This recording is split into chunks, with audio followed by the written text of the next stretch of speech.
Welcome again to Cottage Talk. I am Russ Goldman. Joining me right now is Tony Gold. This is our preview of Fulham's match against Tottenham Hotspur on Sunday. Very interesting match, a pivotal match for Fulham Football Club, and we'll be going through this probably within the next half hour to 45 minutes. As long as we have something to say, Tony and I will just keep on going.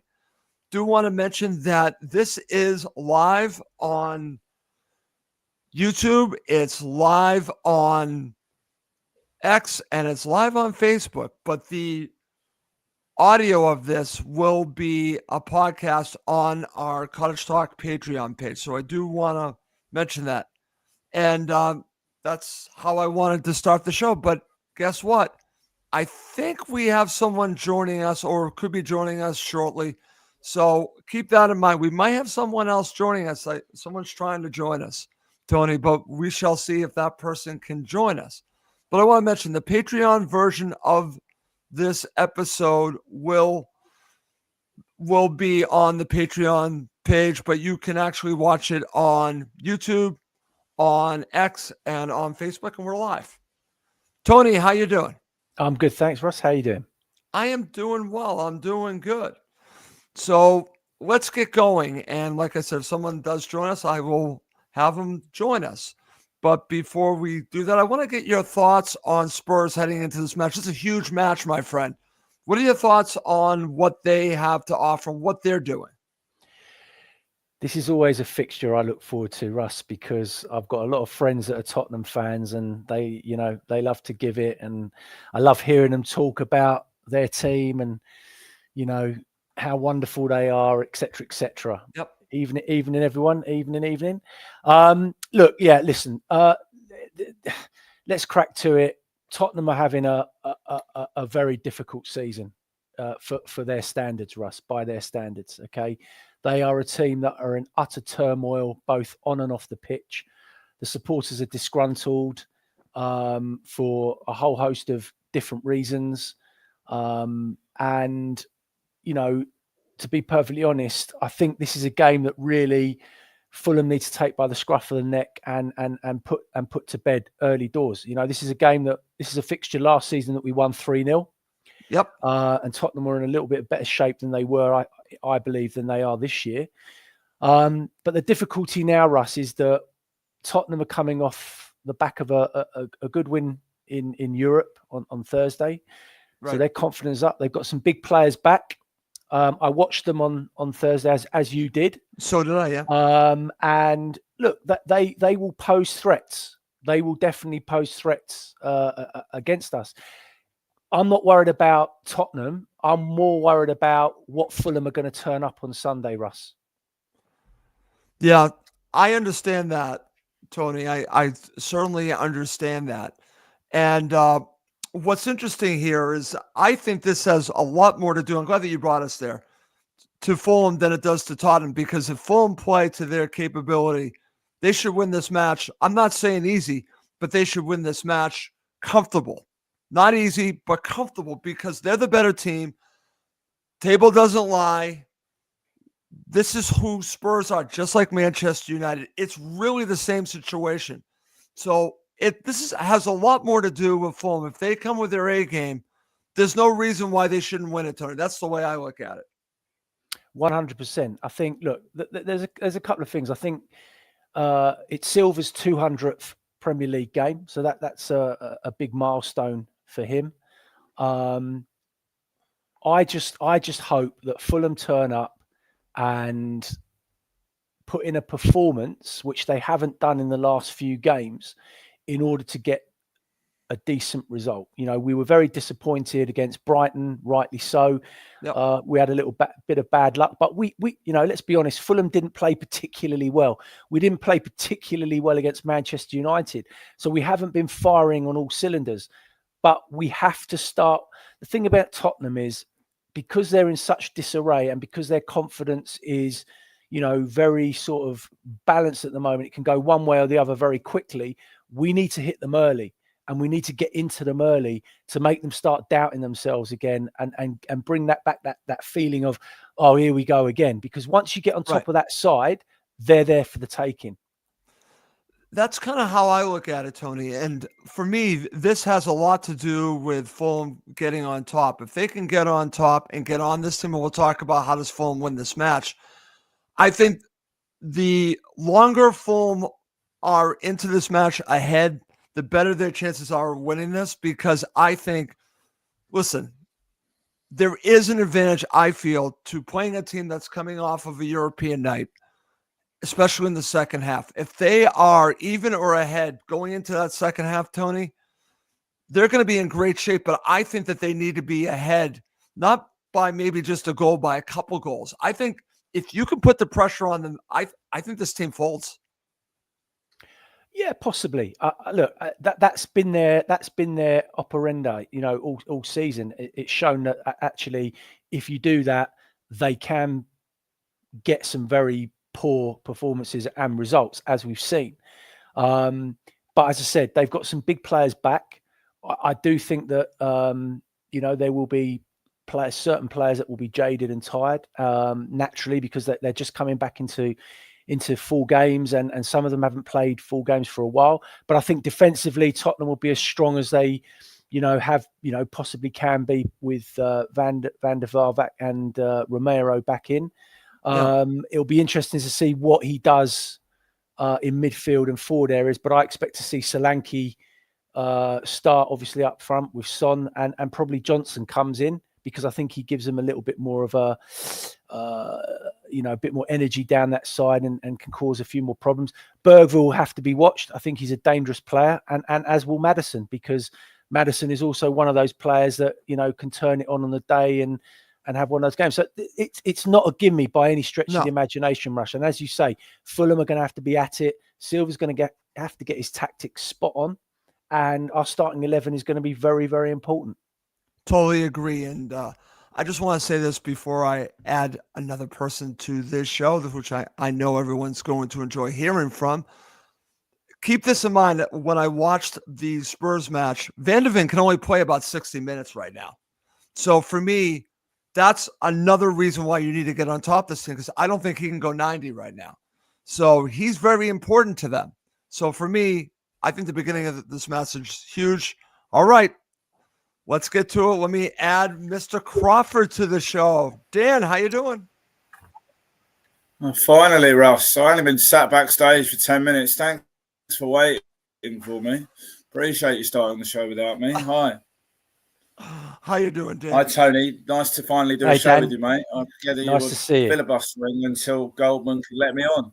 Classic Goldman. I'll claim that time back from you at some point. Honestly, what's going on, lads? Change the time. Can you do the time? Rush back. Get ready. And I've been in backstage for... Anyway, what have we been talking about? What have I missed? Okay, so I'm going to catch you up, Dan. So we started the show talking about Don't Spurs. do that. Let's just carry on. Tony, what was he asking you? Let's just go. Carry on.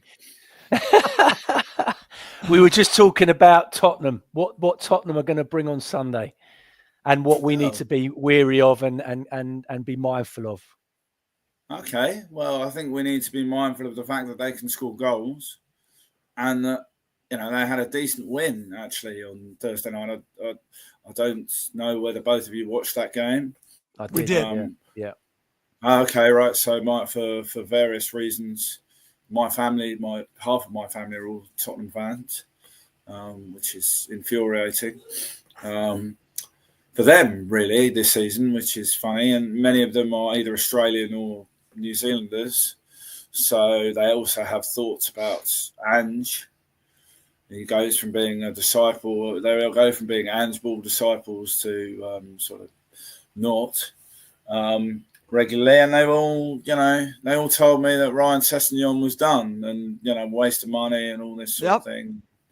Yeah, he might have an interest in this game. So, look, Spurs are Spurs. It's only Spurs, lads, as Sir Alex Ferguson once famously said when Manchester United were 3-0 down at White Hart Lane and came back to win 5-3. And so I assume somebody will have said you've got to match Tottenham's intensity. What we need to do is try and play from on the front foot, which is something we haven't done at home too often this season. Hopefully, we'll be a little more alert to things in general than we were sleepy on the South Coast. Don't ask me any more about that, Russ. I'm still, as you know from last night, still very irate about both of those decisions. Yeah. And actually, I think the main question is, who's the referee? I think it's Andrew Madley, which fills me with no confidence whatsoever. But anyway, yeah, I'd be interested to know the two of your thoughts. I actually think Tottenham are better than they've shown of late, and they could still, they should be motivated by the prospect of having a European, winning a trophy, because Postecoglou always wins a trophy in the second season, mate. Yep. And also, Maddison's been left out of the England squad, so he'll want to show something to Thomas Tuchel, who also, he picked Big Dan Burns, so maybe, what's he going to do? Like, maybe Ryan Sessegnon wants to get on the plane, and we might win a World Cup. Who knows? Anyway, sorry, a bit of a ramble and threw a few things in there. Back to you, Russ.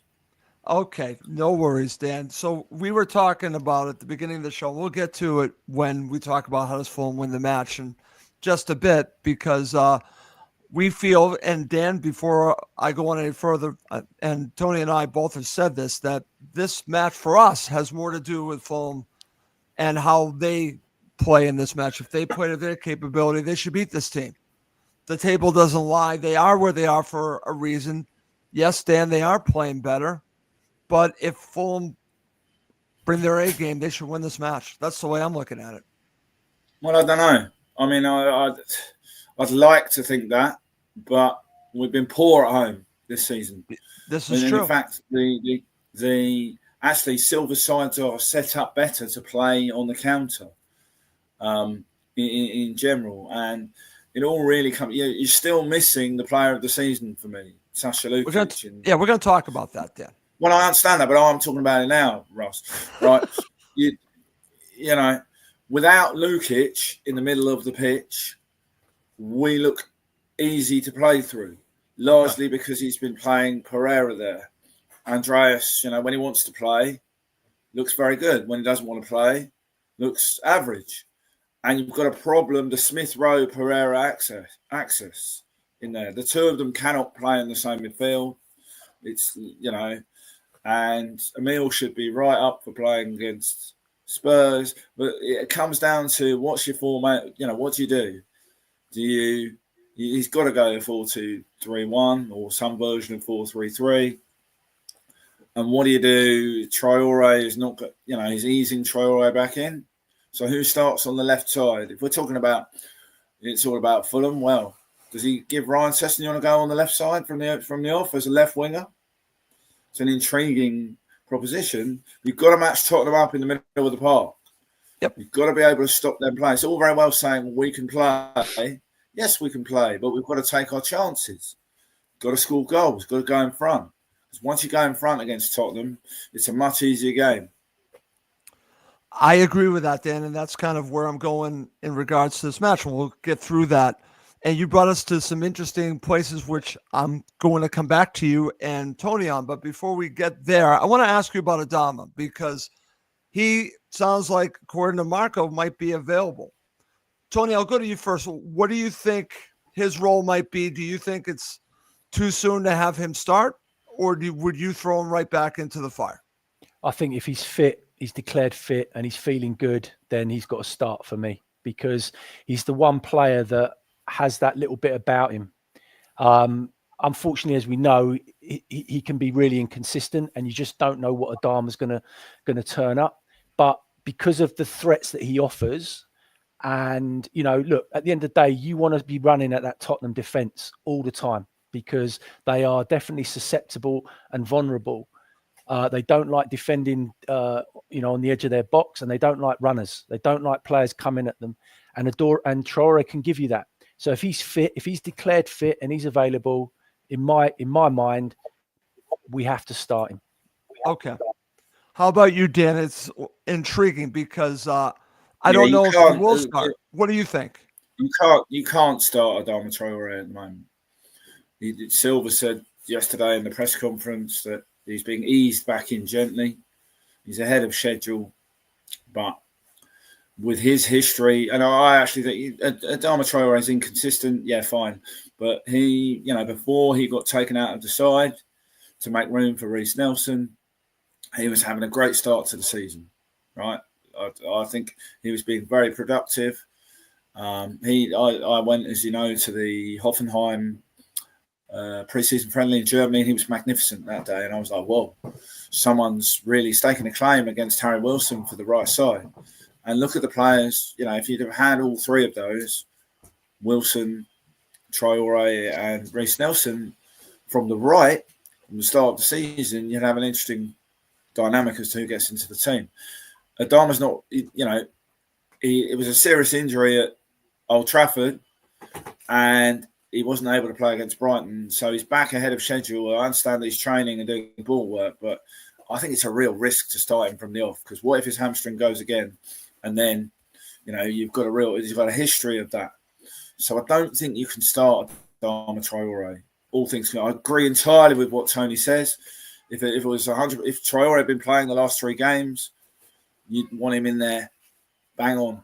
So if you can only use him as an, what a great option to have 20 minutes from the end if the game is still live, and whoever it's going to be, Jed Spence probably, or Pedro Porro, who knows exactly how to run Jed Spence? It's Ryan Sessegnon. Okay, right? And interestingly, no, but you're going to say I've always wanted him to play as a left winger. We talked about this ad nauseum, you and I, Ross. Okay. Right, but the interesting thing is, when you have a good manager, good players can be adaptable. When Ryan Sessegnon was playing under Claudio Ranieri, he looked like he couldn't buy a goal on the right side of, because Ranieri tried him as an inverted right winger. He tried a lot of things, that crazy lunatic, in that season that we shall forget about. But no, seriously, Ryan was very harsh on himself at the end of that season. He felt like he should have scored more goals in the Premier League. He felt like he'd let Fulham down. And I think that was harsh on himself. Now, when Silva played Ryan as an inverted right winger at Old Trafford, he was excellent. And again at Brighton, he added something to us as an attacking option. But what do you do with Iwobi? Iwobi played on the right against Brighton, and he was everywhere. Right. He was there. I thought Iwobi was excellent at the Amex. What do you do with Iwobi? Could you put Smith Rowe in his best position out on the left to cut in and affect the game there?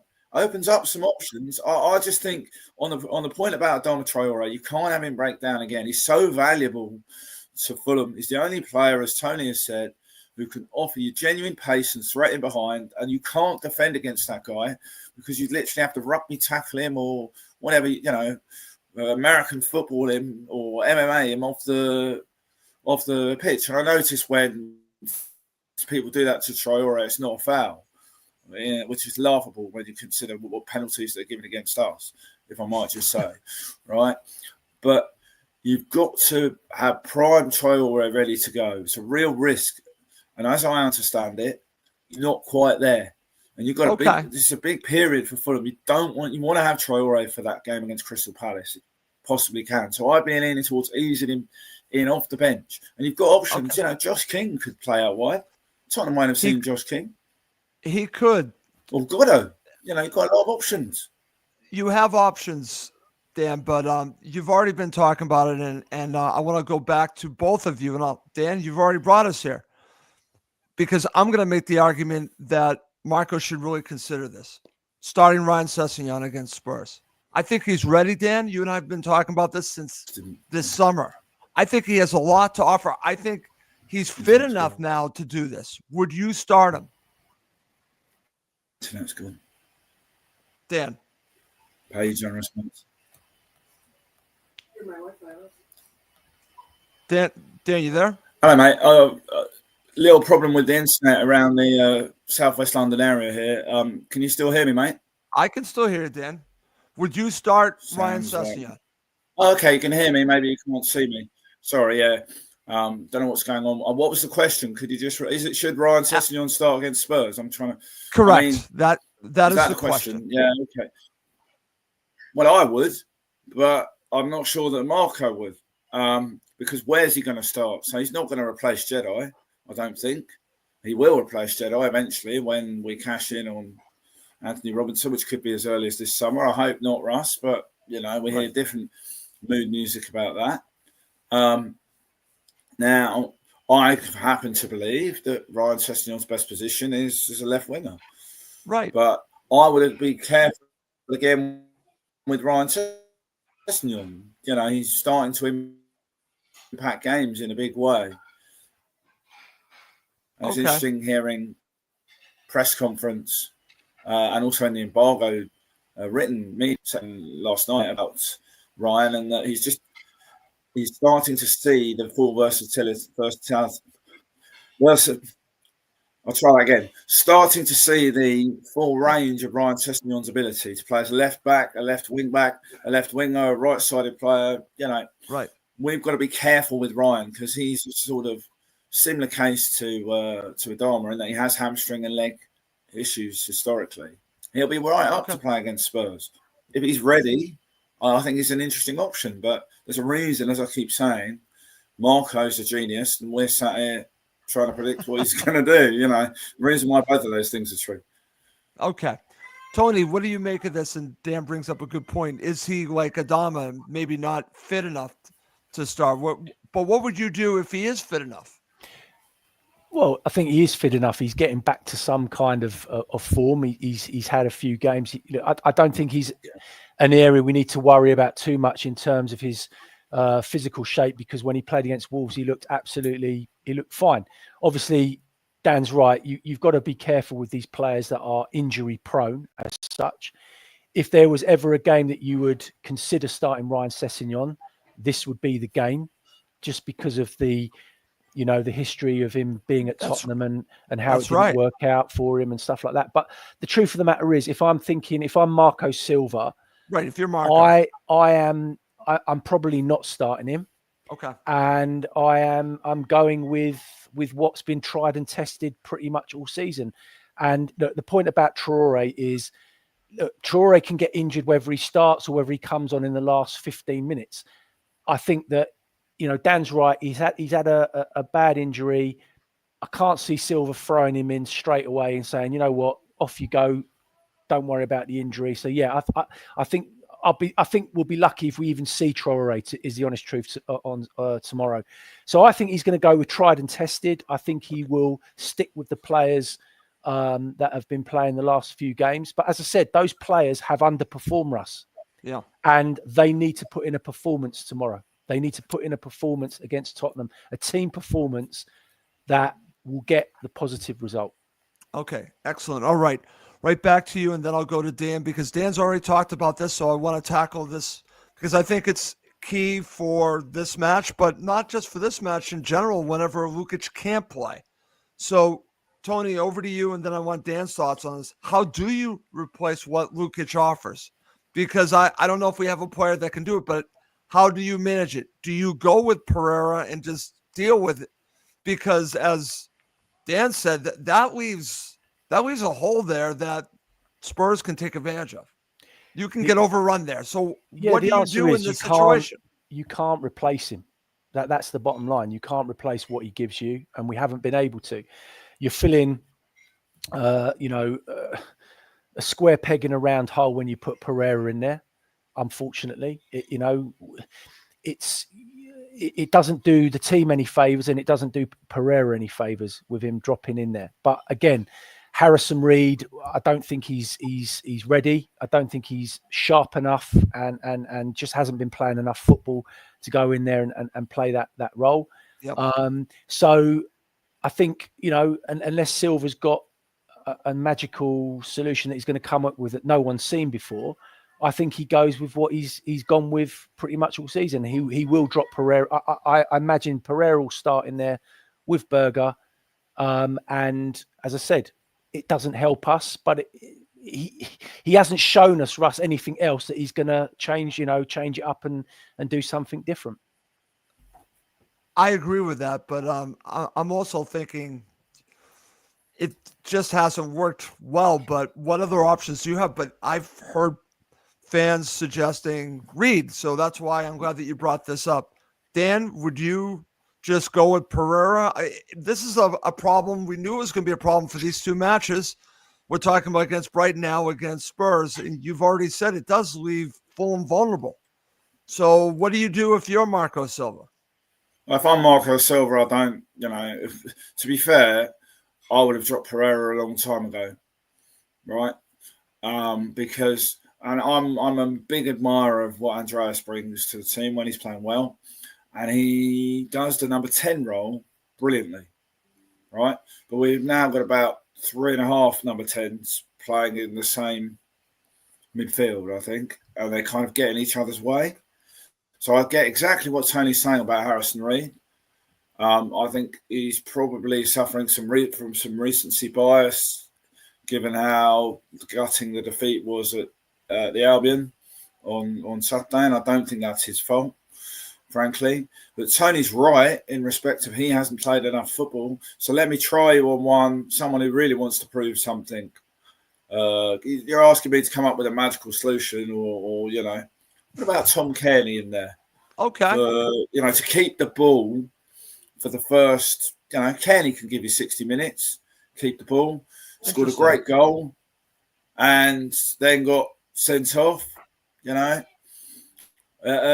performance we should have won. Frankly, I thought it's, they don't call it White Hart Lane anymore, Tottenham Hotspur Stadium, whatever that place is called. Right, you know what I'm talking about. Now, I'm a big admirer of Tom Kearney, but Tom, there's an interesting question of where do you see TC? He's far better in the Premier League under Marco Silva. Everybody is. I don't think like Kearney's done, because he's got all the skills and he looks like he has loads of time on the ball. But you've got to get him the ball in there. He's not averse to putting in a tackle. He'll put a shift in, right? Well, you could play Josh King in there. You could do something. I just don't think the Berger is an outstanding footballer. Right? Let's just start there. Sander Berger is a magnificent footballer. Sander Berger at his best can dominate the ball, can utilise the ball, can go and win the ball back. But you've got to do something different. I agree entirely, right? I don't think Silva will. I agree entirely with Tony. He's going to try it again. But, what's the definition of insanity, Russ? Doing the same thing over and over again. We're all insane because we follow this fantastic football club, despite them never really. I would try something else, but I'm crazy. I think about these things and come up with a crazy notion and go around. But tomorrow morning, I'll probably land on a different solution. And that's the reason why. Anyway, Marco's done 200 Premier League games, and I've done sort of women's football and youth football, and got all the gear and no idea, basically. Okay. Before we move on, Dan, from Dan's comments there, Tony, I want to give you final word on this. He's giving you a couple different ideas. Would you go with Kearney, King? I don't think he's going to do any of them, but does Dan have some interesting ways of? Yeah, listen, Dan's looking at obviously the practical other solutions, and they're all good ideas. I mean, I'd love to see more of Josh King. I think again, throwing a young lad, he's got no fear, can go in, let him play. The problem is, gents, is that out of possession, that is the problem that Fulham have at the moment, is out of possession of the ball. And what Lukic gives us out of possession when he's playing in there with Berger, you unfortunately, you can't just magically find that in another player. It's a combination that works really well and has worked really well. And I just don't think, Kearney's a very different player to Lukic. So I don't think he gives you what you need defensively. Yes, offensively, absolutely. He can keep the ball, calm things down, move it on, get the ball into good areas. But defensively, where I think Fulham have really struggled this season, and it's been our massive Achilles heel this year, we cannot defend the 18-yard box. We haven't defended it well enough all season. Even with the two holding midfield players in there, we have still conceded crap goals pretty much every single game. And we've got the 4th lowest clean sheet rate in the Premier League after the 3 teams that are in the relegation zone at the moment. That's not good enough. And that's something that needs to change. And that's something that Marco Silva has got away with this season because he's got some decent results and because we're higher up the table. But let me tell you, he can't continue. Yeah, but Tony, my friend, continue. I hate to interrupt. I'm so sorry. But Marco plays football a different way.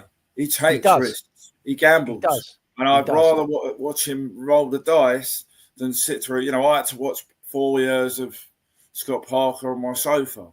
Yeah, you know, 'cause I couldn't go to the games, and you know that's a fate worse than anything that COVID-19 could have thrown at me. Or you know, frankly, you know, I don't know what Burnley have done today, and frankly, I don't care. Now, you're right about all of your points, but he views football in an entirely different way, right? So if you want to do that, then you probably play a 4-3-3, right? And you drop Reed in there alongside. If you put a flat 3 and you just said, right, okay, Berger and Reed and Pereira just in front of them, then you've got a ballast to the central midfield area that makes you more difficult to play through. Because whatever you say about Harrison, you know, he's a worker, he's a scrapper. He might be not quite match fit, but he'll put his foot in there, as we know all too well, right? You know, I'm not people denigrating. You know, Mr. Cohen, Ross Jr. Would be banging on about Premier League pedigree here, right? Now, Harrison Reed is a Premier League player. He's proven it. The question is, how do you want to go that bit defensive against the team that you want to attack? To relative to the earlier point that you gents were making, is I want to be on the front foot. We've been cheating a little bit, let's be honest, for the whole season with Lukic and Berger, because neither of them are really out-and-out holding midfielder, a destroyer, you know, a Kevin McDonald or a Dixon Atuhu of old, you know. Right. They're both more creative footballers in there, and they forged a partnership. It didn't work. I mean, I'm still scarred by the time Liam Delap scored a great goal, was allowed to run 70 yards. That's the issue I have, Dan, though. Excuse me for interrupting. Yeah, That's what I'm concerned about, because you're making a great argument. Marco's going to want to play in the front foot. That's why he's going to go with Pereira, but it leaves us exposed to the situation you but then saw. But you kind of have to accept that that's how Marco's going to play. Okay. Because he perceives that, yes, you'll lose something at the other end of the pitch, but you'll gain something in the transition. This is a game that will be decided by how good you are with the ball in the final third, because both of these managers, Postecoglou takes it to an entirely other level than Silva. Let's be clear about that. I mean, he doesn't believe in defending at all, seemingly, like judging by how his teams defend. So, and after I've said this, it's going to be a drab 0-0, isn't it? No, it's not, Dan. It's not. But just pulling in on your point, Dan, I think the issue is it's not no one. I'm not criticising the way Silva plays. I think obviously it's great, and I love to see us on the front foot. What I'm criticising is we've got Premier League defenders that need to defend like Premier League defenders, and some of the goals that we're conceding, Dan, they're not because the teams are opening us up. You're right. They're coming because they're individual mistakes or poor defending. Like, let's take Brighton's first goal last week, right? That's offside. Defending. Oh, it's offside. No, it is offside. No, we went through it. Russ, roll the video. Tony, Hinchwood is offside. Like, I don't disagree with anything you're about to say, which is it's a terrible set-piece goal to concede when you look at it, right? I have a real problem with the way we go zonal marking, and you end up with Smith Rowe and people marking people who are like 6'8", right? That's not how I coached my teams, right? You know, but the game's moved on. The issue is Hinchelwood is a yard offside as he blocks Bassi off, right? And you've got VAR, and you've got. That's why I was behind the goal in row 1, and I was like, why is Anderson over there remonstrating with the assistant referee? Why doesn't someone just react? You've got 3 centre halves. Why doesn't one of those big centre halves get their blooming head on the ball? And that's the end of it. But Anderson's got a reasonable point. When you slow it down, when you look at it, Hinchelwood blocks off Bassey. Berger is there. Berger's aghast. He's like, why isn't Calvin Bassey winning that header in his zone? And the reason is he's blocked off by someone who's half a yard ahead of Castagna's outstretched arm. So actually, it's the line's in the wrong place. It's from Castagna's arm. It should be from a point at which he can play the ball. But this is all semantics to your broader point, which is we've conceded sloppy goals, set plays, giving the ball to the opposition, being too sleepy, if you like, in our own defensive third. And that's got to stop. But I think it is the problem of we've had to cope without João Palhinha, a genuine, who got us a lot of points, really. And Marco is a genius because he comes up with some sort of solution, because the ownership's model of managing this football club is one big sale every year. Mitrovic, obviously, and João Palhinha being two of the key examples, but he's lost key players. And if you want to get to the area where Marco wants to take the club, you can't do that. You simply can't. But I was a defensive purist in my days when I was on a touchline. It's just not acceptable to be. And Bernd Leno has an issue seemingly now with shots that are low down from distance. I think it's harsh on Bernd, frankly, to judge him like that. But if you want to look at it in that way, you can, and you can say we've conceded a lot of goals. But at some point, it's the trade-off, isn't it? Yep. That we managers these days don't organise defending in the way that you and I, Tony and Russ, would recognise. Russ had an interview with Tony Gale earlier in the season, or was it last season? It was last season. Last season, excuse me. And Tony Gale is searingly honest, even when Fulham play West Ham, all right? which must be a very difficult experience for Stroller, because how do you get there? But Tony Gale is the best analyst I ever hear talking about defending and talking about Fulham. Totally agree. Best. And what he's come up with on this is, the game's changed since my day. You just wouldn't do that in my day. But Gailey was a passer from the back in the sort of Bobby Moore mold. No one will beat Bobby Moore for that. But even Tony Gale would take a few risks from time to time. But, I totally take Tony Gold's points. It's absolutely right. But it's the trade-off. I know Marco's been furious about a lot of the goals we've conceded for various reasons. But, we seem to have drifted. It's now which of our three centre-halves, Bassey, Anderson and Diop, do you put in the four? And I would actually say Joachim Anderson, has been a bit ropey. Totally agree. It's something we talked a lot about. Physically strong, then you play Bassey on one side and Diop on the other. But Anderson's lovely diags give you something else. Yeah, but is that enough, Dan? We're talking about giving up sloppy goals. Don't you want your best defenders back there? I know we're going off on a tangent. Well, what it comes down to your definition of who is your best defender, because Issa Diop's done some dozy things as well. The pass to give away the goal against Bournemouth, for instance, comes to mind. They've all got a ricket in them, or they wouldn't be playing for Fulham, unfortunately. Sorry, lads, I love you dearly, but that's we're not quite at the level where we're producing someone who's going to not make a mistake, because they are only human. They're not avatars or AI, is it? Whatever they're called. Yeah. I don't know. There is a human element to this. The opposition are allowed to play as well. The issue is we're far too generous, as we always have been. I totally agree, Dan. And that's why I think partially why Fulham are where they are and not higher up the table and not where Marco wants them to be. I think it comes down to Tony's been saying it over and over again, sloppy goals, sloppy defending. And I agree with that. All right. Coming up next to end the show, we're going to talk about how does Fulham win this match? What formation will Marco go with? what starting 11 he'll go with, and then, of course, our predictions. Okay, Tony, get us started. How does Fulham win this match against Tottenham on Sunday? It's a good question, Russ. I think, look, they have to play on the front foot.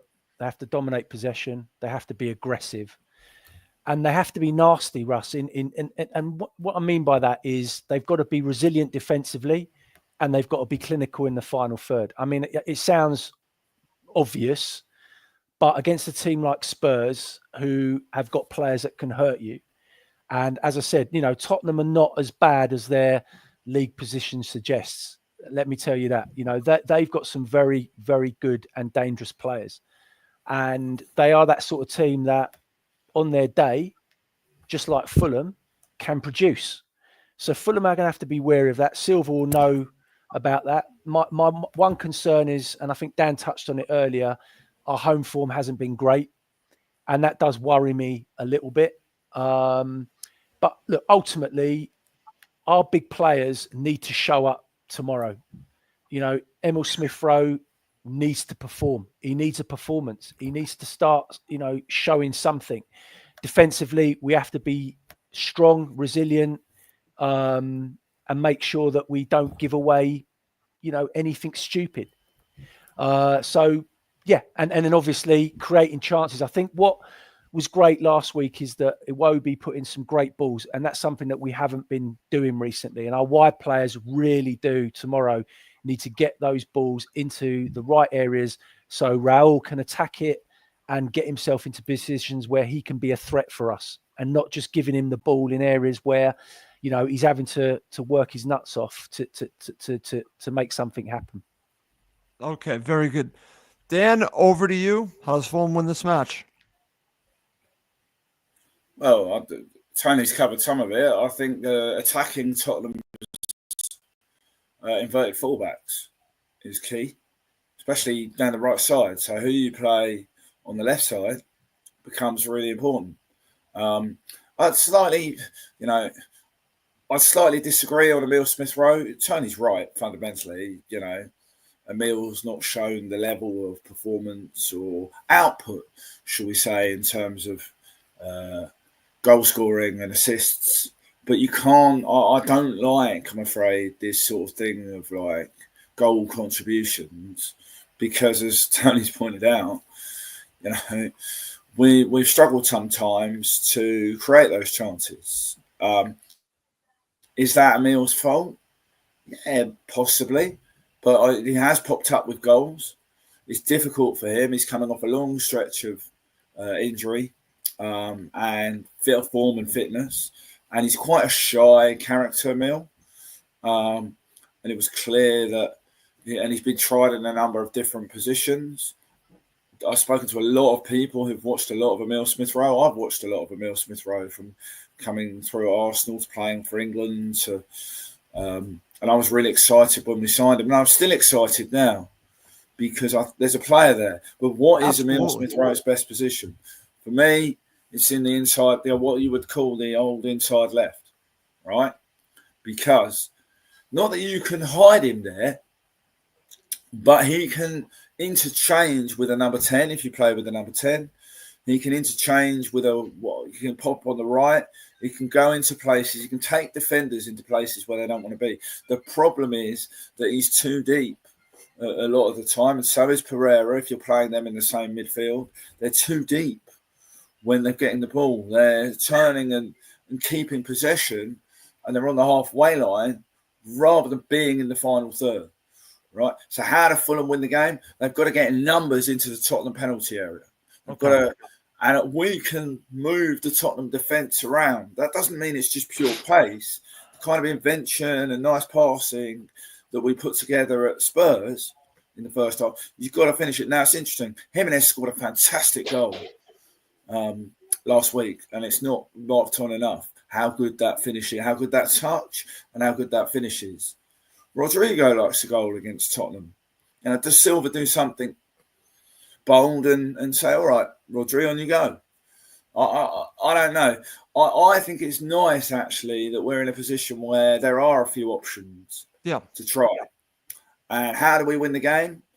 By being confident, by playing, by saying it's only Spurs, lads. We've got a good record against Tottenham at Craven Cottage, unbelievably, recently. They don't like coming to Craven Cottage. There's, concerns in there. And you only have to sort of keep it at 0-0 for 20 minutes for the Tottenham fans to voice their concern. They're not exactly the most patient of people.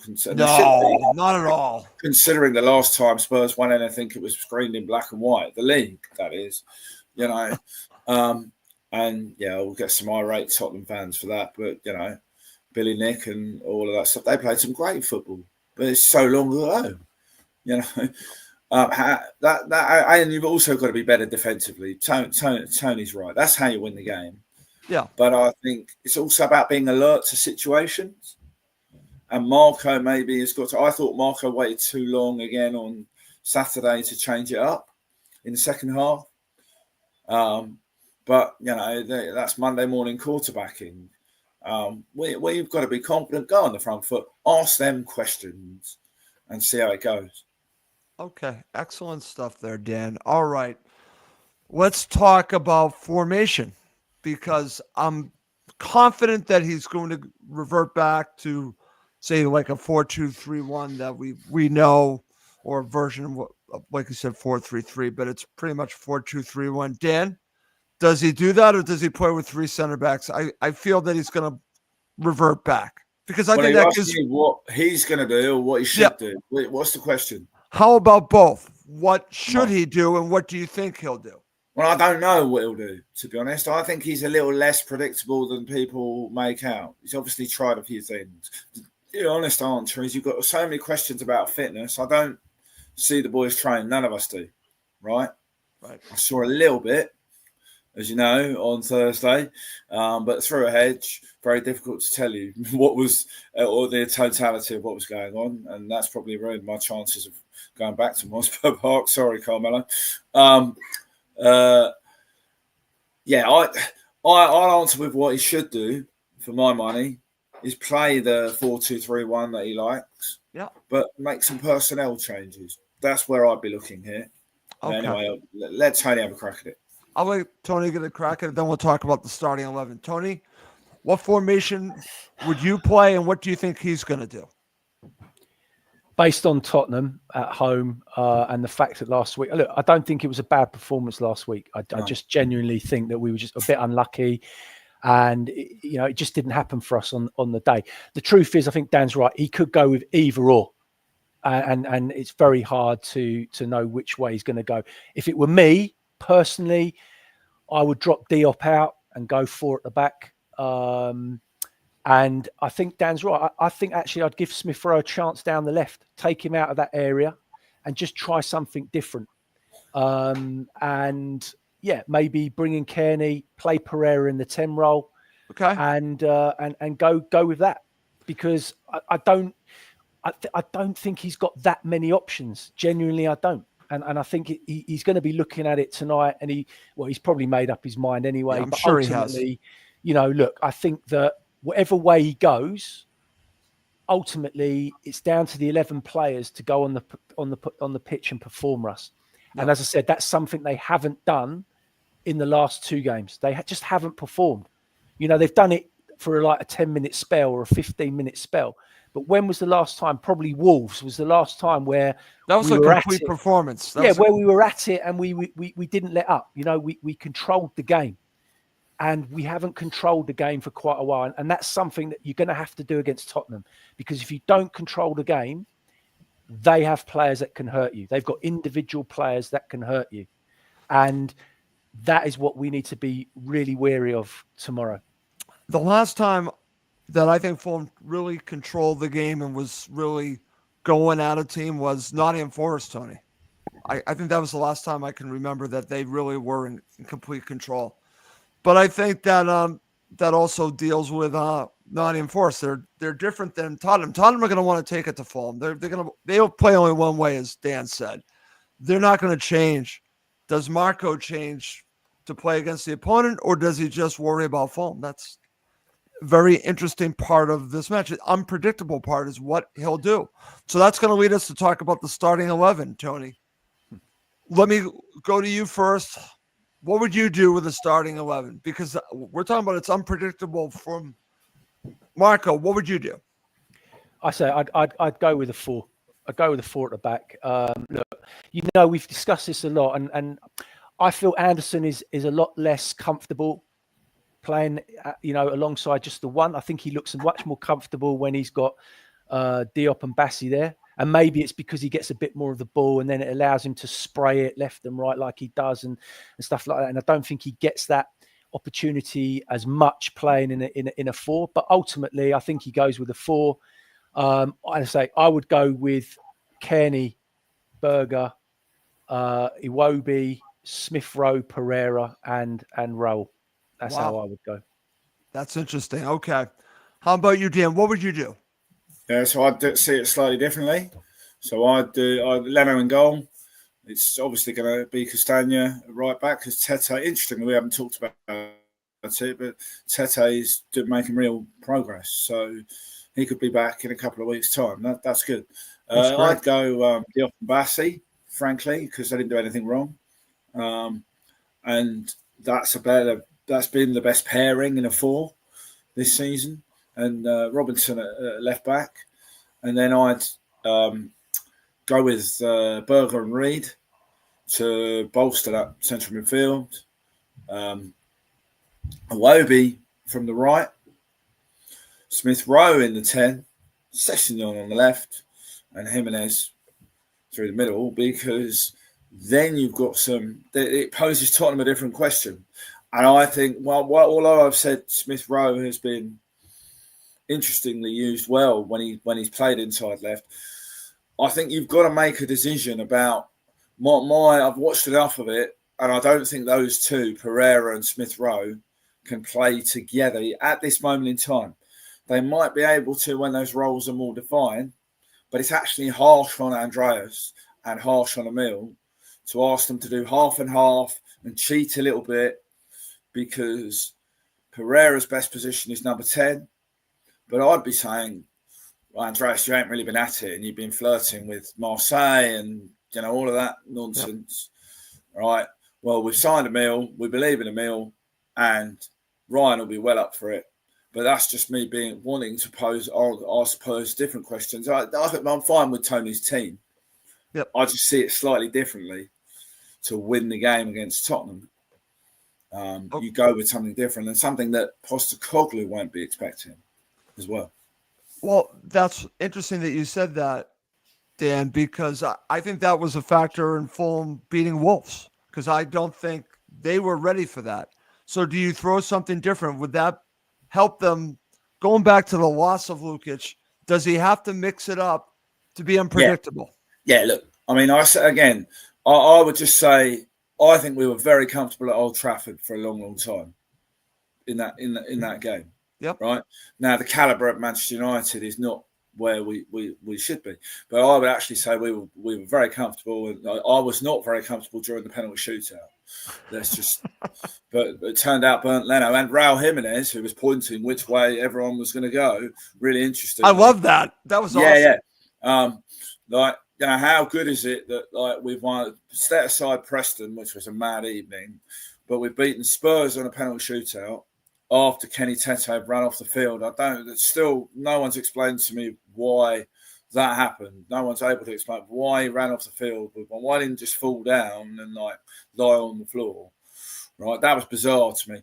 But we've beaten Spurs on a penalty shootout, right? And we've won a penalty shootout at Old Trafford, and I still hallucinate. I still think I hallucinated the whole thing, right? So I see it slightly differently, and that we did control that game. And we controlled it by having the possession. Did we score? Did we make enough chances? Well, actually, I think we did. We just didn't take them. Yeah. Right? We should have won that game in 90 minutes comfortably. So, but the thing is, to address the concerns that we have, you try something different. And Harrison Reed is only going to get match fit and play more. And he's in a really interesting position now. Like, how long does he go? Does he want to play every week? Sure he does.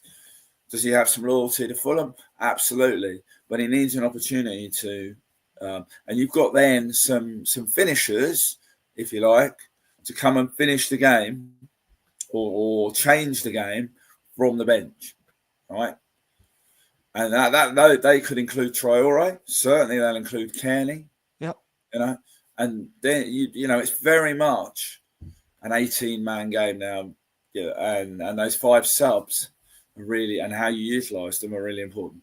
Totally agree. All right, guys, let's wrap this up. Let's go to predictions. Mr. Gold, I'll go to you first. Give me your prediction. Oh God, I want to beat them so badly, Russ. Honestly, I do. But you know what? As Dan said earlier, I've got a feeling this has got 0-0 written all over it. I don't know why. I've just got a feeling. I don't know. I hope I'm wrong. Look, I'm gonna say 2-1 Fulham. Okay. But I won't be surprised if it ends up being a drab 0-0. Oh, I hope you're wrong. Dan, what's your prediction? So I said 1-1 somewhere else last night, and I kind of, if I say something different now, that's kind of cheating, isn't it? Okay. All right. So it's up to me. And you misspelled prediction, Russ. You might want to change. I did. Oh my God. Yeah, I did. That's terrible. Talk about a Goldman. All right. Yeah, well. Well, Yeah, it's deleted it altogether. That's my name. It's back. Okay, good. Yeah. There's your name, Dan. Okay. So I'll end us talking about predictions with my prediction. And Dan, you make fun of me all the time for my prediction, so this won't be any different. I'm going to go with a 2-0 Fulham victory, a clean sheet, and 2 goals. I'm going to say it from Raul. I'm going to say a brace from Raul. That's what I'm going with, 2-0 to Fulham. So I have a good feeling about this. I think that both goals are going to come in the second half. Oh. I think if they get even or ahead by the half, I think that's a good sign for us. If they're playing from behind, not so much. But I think, as you said, Dan, if you get up on this team, those supporters get on that team really badly.